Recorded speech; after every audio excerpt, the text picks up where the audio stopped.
we're trying to have a bird's eye view of what happens around these very eminent citizens. We've heard of palace guards. So when we talk about palace guards and we get to still see what is happening, we'll put that side by side with what other agencies will be providing. What do you think is happening? How do they operate? Palace guards, aren't they security operatives for the traditional rulers? The palace guards I've seen predominantly. Some of them are older than you. They are palace guards of old. That's an opportunity. That are serving here today.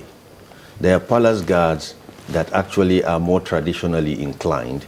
That's where you hear people saying that a curse of the land is going to be placed on people if they don't report this or return him and that in 2 days. Let me tell you what is going to happen. That shouldn't have been done. In my opinion, with all due respect to my royal fathers, Why? if in 2 days they do not return the kidnapped monarch and nothing happens, that occurrence will rubbish the majesty of that group.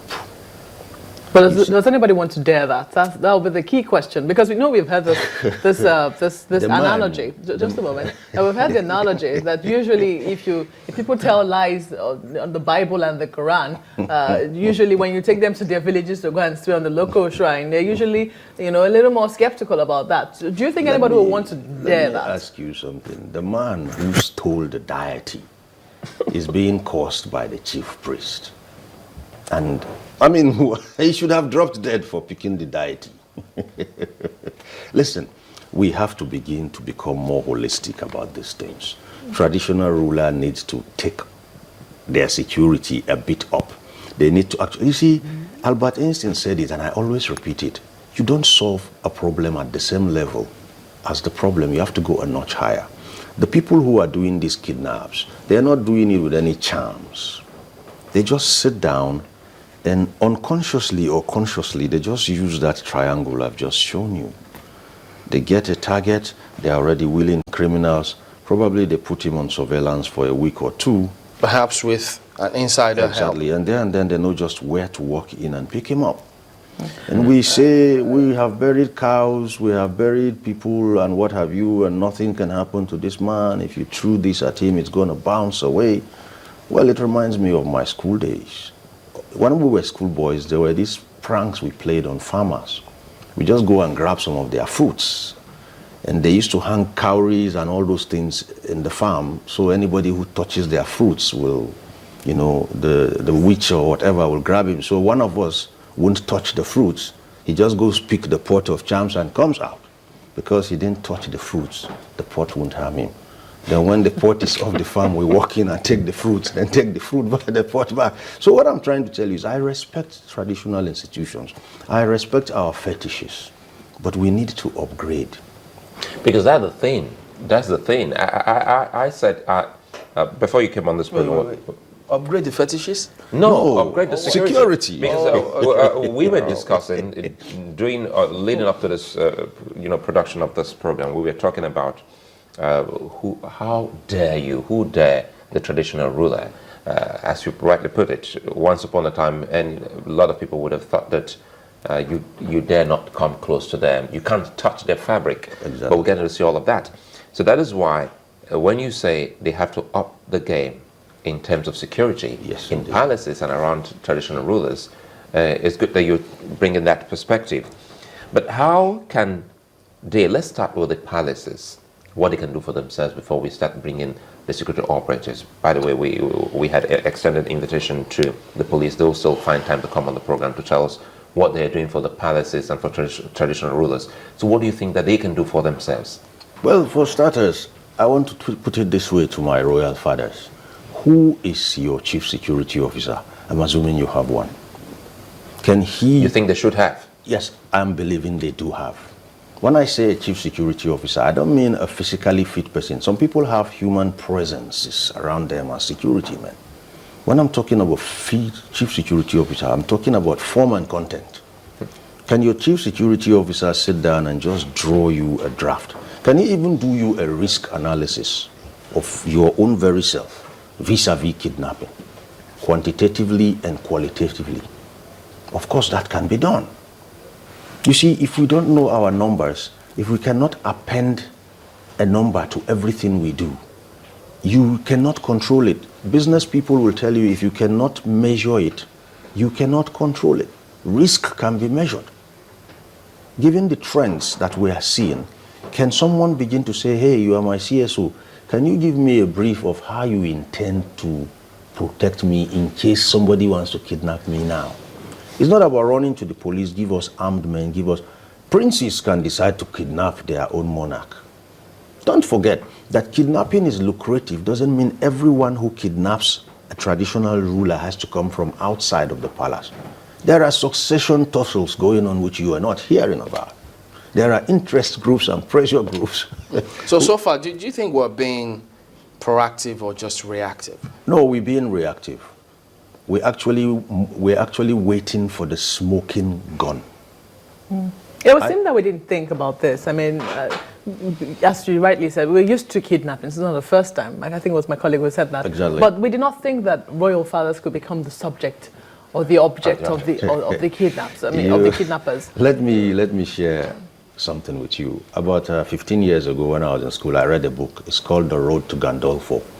Okay, The Road to Gandolfo was written by Robert Ludlow. He used a pen name Michael Shepard. It was actually a general who was embittered, and he decided to go kidnap the Pope and ask for $1 from every Catholic on earth, which added up to 400 million. There is nobody that cannot be kidnapped. For it to happen means it's possible. There are certain things within our perceptions, within our traditional and superstitious beliefs, we write off as impossible. But the moment one of such things happens, it means it is humanly possible. December 9, 2012, when Her Royal Majesty Keneme Okonjo, mother of our former finance minister, was kidnapped, I knew that that age-old, do I call it legend or superstition, the traditional rulers or deities had been deflated. It was then an opportunity for traditional rulers all over this country to have rallied and turned the heat on whoever was behind that and make a statement. Unfortunately, that did happen. What kind of statement were you expecting? Simple. I, for one, I do not believe that unemployment makes you to go and kidnap or become a militant. If you added up all the militants on this country's soil today, they are just a tiny fraction of the unemployed populace. So why are the others not militants? One. How many kidnappers do we have all over Nigeria today? What fraction of the unemployed are they? I do not actually, and this is my opinion, subscribe to any pacifist approach to fighting kidnappers. You need to descend on kidnappers decisively. We will be firm about them, but fair. If you go into kidnapping, understand this is what you are asking for, and you're going to get it full dose. When you say fair, I get... Of course, when a kidnapper is arrested, you don't just shoot him on the spot. That's extrajudicial. But you will get a swift trial. We will pool resources to make sure that you get the headlines. And of course, our judiciary too have to support this. That takes us to the system. Yes. You know, because as a country, some people will look at certain things, and as you said, if they see an opportunity and they think, look, if it exists, they'll take it. Let's look at how we've reacted or responded to some of these cases, even Boko Haram. Now, look at the CCTV matter. Look at what we hear about that particular one. And then you go to different states. I know I've heard this government, while they were campaigning, even some ministers, while they were nominees before the Senate, speak about the need for us to restructure the police force, that we can't go on the way it is, we can't achieve results. In terms of the way we are responding to this, the system, are we making any headway? The system itself is responding, albeit painfully slowly. The changes we want to see are going to be painful and very slow. I wish I had my way. There are certain changes that will be surgical, clinical. For instance, what kind of changes? If you asked me one thing today, and I told you about the police. You want to hear it? Wear your seatbelt. If I were to give a position or a solution, I'll disband the police and reform a new one. As simple as that. Will it be decentralized or centralized? Disband is No, what I the said. new one. The new one I'm going to form is going to fill the same place. It's going to come in the same way. Let me tell you something about the Nigerian police force. The Nigerian police force right now is about to collapse under its own weight. I really, really marvel at the present IG's efforts. But his efforts are just like, someone who is already half gone, quarter to heaven, and you're really trying to resuscitate him. It's going to even cost you more to resuscitate him than to just build a new one. The Nigerian police have people resource that are not useful and are not trainable. So what we have to do is, okay, everybody out of this room, and then we start bringing you in one after the other.